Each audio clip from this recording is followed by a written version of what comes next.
हेठो district reporter Mohammad Shafiq Jokhio. 6 ॻोठनि खे पीअण जो पाणी पहुचाइण जे मंज़ूर थियल सोलर पैनल ते हलाइण वारी पीअण जे पाणीअ जी स्कीम 6 साल खां वधीक अरसो गुज़रण बावजूद भी मुकम्मल न थी सघी।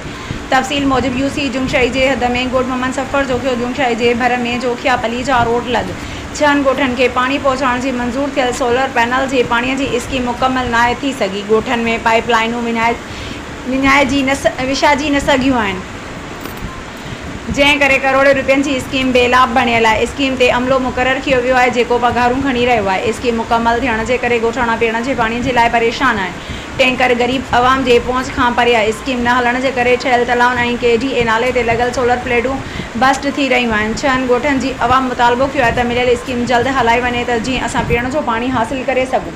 किथे ईअं न थिए त स्कीम जो सोलर प्लेटूं भॼी पवनि या चोरनि जे वर चढ़ी वञनि, जीअं त जुंगशाई में चोरनि खे आज़ादी मिलियल आहे। जुंगशाई ऐं कोहिस्तान सतभांगे 4 में चोरियुनि जो आज़ार वधी वियो आहे। माज़ी में अहिड़ा वाक़िया थी चुका आहिनि।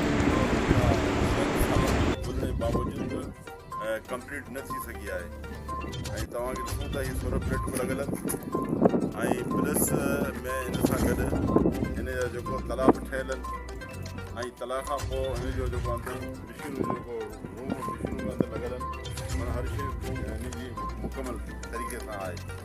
त सिर्फ़ु ॻोठनि जा जेके आहिनि पाइप लाइन कोन विछाया विया आहिनि ऐं अहिड़ी प्लेटूं जेके आहिनि से ते बि लॻल आहिनि ऐं अहिड़ी साॻियूं सोलर प्लेटूं कहिड़ी वाटर सप्लाई ते बि लॻल आहिनि। तो असीं गुज़ारिश कंदासीं वक़्तु हुकूमत खे सिंध जे वॾे वज़ीर मुराद अली शाह खे बि ऐं ॿियनि हुकूमत खे त फौरी हिन जो कमु मुकमल कराए माण्हू खे 6 ॻोठनि जे वाटर सप्लाई स्कीम जेका सोलर ते हुनखे पाणी ॾियारो वञे।